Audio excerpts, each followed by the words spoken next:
So this is Dr. Miller, and we're going to be talking about content. In social media, content is king. If you don't have valuable content on your social media channel, and that doesn't matter if it's Facebook or Twitter or Instagram, then you're never going to get followers. You're not going to get people that will like your stuff, share your stuff, follow you. You won't have fans. Your content must have some value. What kind of content gives you the most value? Well, what is value? First off, well, there's different ways that we measure things, and one of them that you may have heard of is called return on investment. And that means basically if you spend money advertising, for example, on Facebook, then what are you getting for that advertising? We also measure in social media all the time. So we might use ROI in some sense, but we might also use key performance indicators. We might also use metrics that will measure engagement. That is, are your followers actually sharing your content and reposting it and things like that? If you're going to spend money on marketing and using social media, you really want to have some bang for your buck.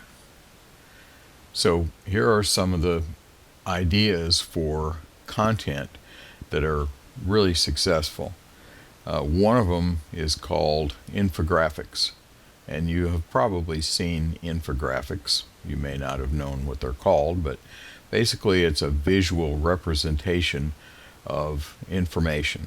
And it could be a lot of information, but the idea is that you put that information in a visual form, and these are things that are often shared. So you'll see infographics all the time on Facebook and Instagram and other social media channels. So let's just keep in mind, infographics are really, according to some, the most shared form of content. Here are some examples of some infographics, and you can see they're really pretty elaborate, and to do them right takes a lot of thought. It takes some research to get data, and then it takes a bit of creativity and some skill in terms of putting it together. You might use Photoshop or some other tool to create them. We're actually going to have an assignment later where you create. So here's another example. And this one, which I think is really incredible. It's extremely intricate, and you'd have to really get in there close to figure out what's going on with it, but it's really a great way to represent a lot of information. Here's a couple more. These are set up in vertical instead of horizontal formats. We understand that the infographic is actually a form of a picture, but also other forms of pictures are often shared, and they're considered one of the more important engagement content types. So you can see on this analysis that was done by SumoMe that these various forms of content, and often when it's particularly paired with pictures, photographs, or graphics of some sort, are really, really important. So right here, this one, infographic, has the greatest amount of shares. Keep that in mind, and as we develop our social media channels, be very aware that infographics are powerful. Interactive content is also a very successful way of creating content that makes people actually interact with what you have out there. It's the experience you create for the customer. If it has interactivity built into it, that's a good thing. So, for example, a quiz, and one of the most significant interactive content forms is to develop a quiz. And actually in Facebook, for example, they have a tool right within Facebook for doing this, but you might also use a third-party kind of thing like Google Docs, for example. In Google, you can create a quiz quite easily, and then you can put the link into your social media channel. So this is, for example, the New York Times, which has a massive online presence. Their most shared content a couple of years ago wasn't a story.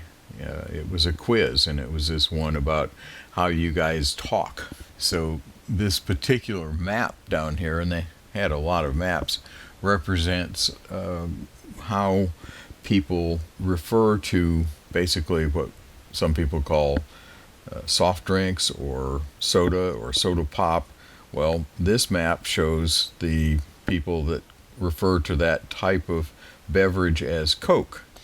Those of us that live in the South here will recognize that every type of canned beverage or bottled beverage that's considered a soft drink can be referred to as a Coke. Whether it's a Dr. Pepper or a 7-Up, it's still called Coke. And so that was a quiz that the New York Times did, and actually used that material to generate these maps.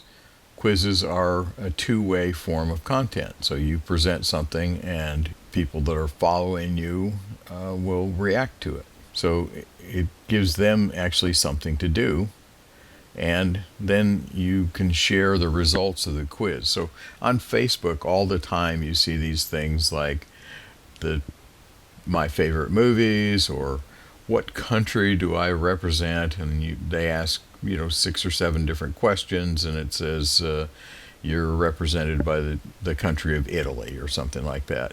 I'm sure you've seen that kind of thing. So actually, when you are creating content, think about how can you make a quiz that will help you out and engage your customers. Now, the next form of content that really works is content that evokes strong and positive emotions. If you are using posts that have emotional value, and this can also be a situation where a photograph or a graphic can help you, you get more shares. And this is kind of makes sense, really. Positive emotions are shared more than something being negative. So here's a co-schedule, which provided a lot of material I used for this particular show here. They tracked the emotional value and created a score, and the higher the emotional value, the more a post that you put up will be shared. And of course, sharing is one of the greatest forms of engagement in social media.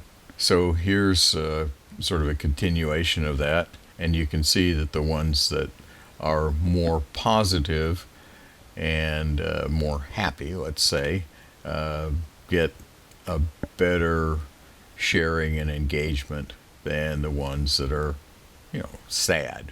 Who wants to share sadness? So number 4, and we talked about infographics as a specific form of image, but data shows us that any kind of image-rich content is shareable. I've really changed the way I do my Twitter to include a lot more of the imagery, and sometimes I have to create that imagery, sometimes it comes with the story that I'm posting about. Including images is really, really critical. So Buffer, which is one of the tools I actually use all the time, they looked at Twitter, and so if you compare the same content with images and without images, more clicks, more likes, and more retweets. That's why you want to include images, and that holds true for Twitter and Facebook. Of course, Instagram is about images, but all the social media really works to your advantage when you can create images to go with it. So here's a quick little infogram that shows us the impact of photos on Facebook engagement on Facebook every day, and that's up 20% year to year. The use of the photo sharing on Instagram, for example, which Facebook purchased, increased hugely.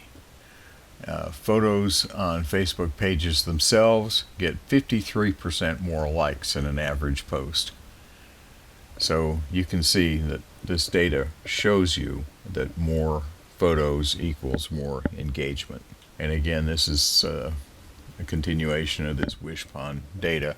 Shows you that even videos are powerful, but they're not actually as powerful as photos. And just putting a link in there alone has the lowest engagement. So what do people like to share on social networks? Well, Go Golf, which is another data collection organization, tells us that 43% like to share photos on social media. And Facebook has become the largest repository of imagery, but it's not organized in any fashion where you can easily find it. It just kind of comes flying through the timelines. When people save their photos or post their photos, you can actually find them in a photo section on Facebook, but it is not easy to find a particular photograph sometimes. They are very popular. And that is because the brain actually likes images. So when you use them, you're going to get more shares and more comments. Now, the fifth form of engagement would be lists or blog posts in a list format. And the lists and why posts, as they're called, have a lot of social traction. Some researchers believe that we're sort of hardwired in our brain to pay attention to lists.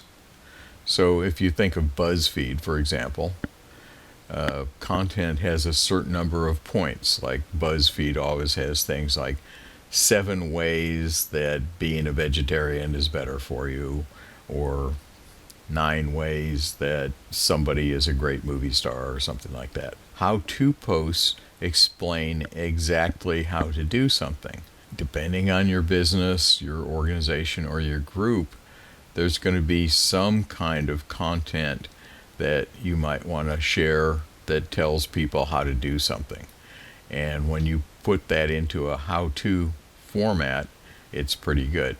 So it's like a blog, or you can actually have a blog and just refer the content of the blog through other social media channels like Twitter or Facebook. What posts are generally just kind of news articles and information like that. I do a lot of what posts. And why posts, this is actually a pretty good way of doing things because it makes people think they want to respond. So when you say, why does this particular movie create such buzz about a particular issue? Now, the sixth way of creating more engagement with your content is just by having good newsworthy content. Only 2 types of organizations, businesses, are able to actually be considered as real big news sources. And that would be things like BBC or CNN or MSNBC, Fox, and so forth. And they have journalists, and they are professional news organizations, so you kind of understand they're the ones that do the big news. But there are also smaller sites that are not those type of big news giants, but can often have really good breaking news in a particular more narrow slice. So for example, CNET is a tech site that it's a really good thing to read if you're looking for tech information. Mac Rumors is going to be giving you information just on Macintosh computers. Theme Park Insider is very specific. Violinist.com is obviously very specific. So those are the 2 kind of things. You as an individual are probably not going to be considered a breaking big news site. you don't really want to spend a whole lot of your time just putting out the same type of content that people get really from these other news sources. It's okay to refer to news, but you really need to try to pick on the niche, the kind of narrow slice of news. What posts are risky? It does tell you what's going on. That's a news post, is what post. If you're just posting other people's news, as I said a minute ago, you're not going to get a whole lot of social traction. So you're better off sticking with some of the other methods that we've described for content, like quizzes and the use of imagery. Learn as much as you can what your audience really wants and needs. Just because it has this kind of statistical backing, in other words, that infographics are great, it doesn't mean that a bad infographic is going to give you good results, nor does it mean using an infographic that really isn't appropriate for your particular business, organization, club. That's not going to have the same results. Know your audience. Analyze your data. Test different types of social media content and develop an overall strategy for social media.